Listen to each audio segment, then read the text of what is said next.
ایک بادشاہ اور اس کی 7 بیٹیاں۔ السلام علیکم ناظرین گرامی۔ ایک بادشاہ کی 7 بیٹیاں تھیں۔ ایک دن بادشاہ بہت خوش ہوتا ہے اور اپنی 7 بیٹیوں کو بلا کر پوچھتا ہے کہ میں تم سے ایک سوال پوچھوں گا اور اگر جواب اچھا لگا تو تمہارا من چاہا انعام دوں گا۔ سب ایک قطار میں کھڑی ہو جاؤ اور ایک ایک کر کے بتاؤ کہ تم کس کا دیا کھاتی ہو اور کس کا دیا پہنتی ہو۔ 7 میں سے 6 بیٹیوں نے کہا ابا حضور آپ کا دیا کھاتے ہیں اور آپ کا دیا پہنتے ہیں، آپ ہی کی وجہ سے ہماری یہ شان و شوکت ہے۔ یہ سب سن کر بادشاہ بہت خوش ہوا اور سب کو اس کی من پسند چیز دے دی۔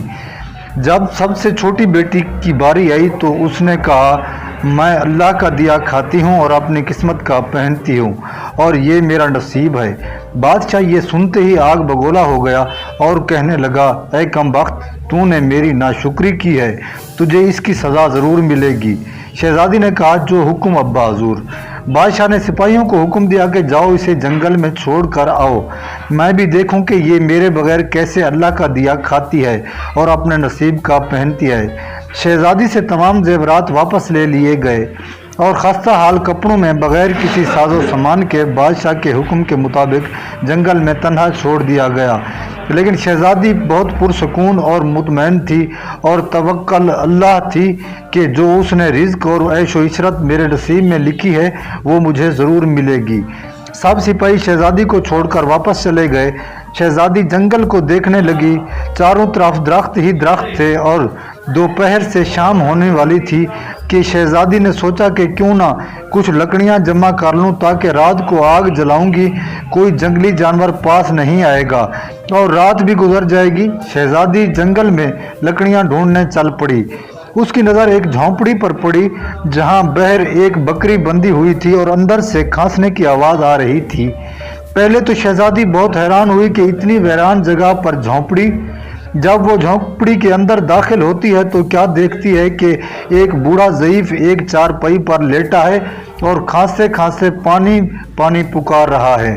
شہزادی ادھر ادھر دیکھتی ہے تو کونے میں ایک پانی کا گھڑا پڑا ہوتا ہے۔ وہ گلاس میں پانی بھر کر بوڑھے ضعیف کو پلاتی ہے اور جھونپڑی کی صفائی کرتی ہے۔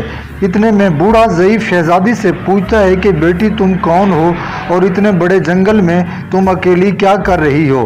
تب شہزادی اسے بتاتی ہے کہ وہ یہاں تک کیسے پہنچی۔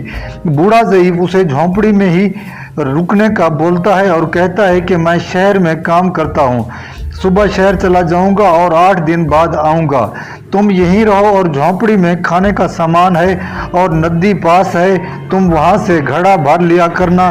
صبح کو بوڑھا ضعیف شہر چلا جاتا ہے اور شہزادی یہاں اکیلی جھونپڑی میں صفائی کر کے بکری کا دودھ نکالتی ہے، آدھا اپنے لیے رکھ لیتی ہے اور آدھا باہر ایک کونے میں برتن میں ڈال کر رکھ دیتی ہے کہ رات کو کوئی جانور بھوکا یا پیاسا ہوگا تو پی لے گا، اور خود اندر آ کر سو جاتی ہے۔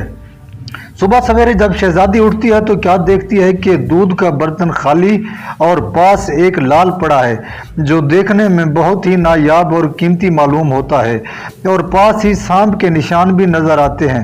تب شہزادی کو یاد آتا ہے کہ بچپن میں اس نے سنا تھا کہ جب کوئی نایاب سانپ بہت خوش ہوتا ہے تو ایک ایسا لال اگلتا ہے جس کی قیمت ہیرے جواہرات سے بھی مہنگی ہوتی ہے۔ شہزادی بہت حیران ہوتی ہے اور دل میں سوچتی ہے کہ شاید سانپ بھوکا تھا اس لیے وہ دودھ پی کر خوشی میں لال چھوڑ گیا۔ پھر وہ لال اٹھا کر اپنے پاس رکھ لیتی ہے اور پھر اگلی رات شہزادی برتن میں دودھ رکھ دیتی ہے اور اگلی صبح جب دیکھتی ہے تو پھر ایک لال ہوتا ہے۔ ایسے کرتے 7 دن گزر جاتے ہیں اور شہزادی کے پاس 7 لال جمع ہو جاتے ہیں اور اس دن بوڑھا ضعیف بھی آ جاتا ہے۔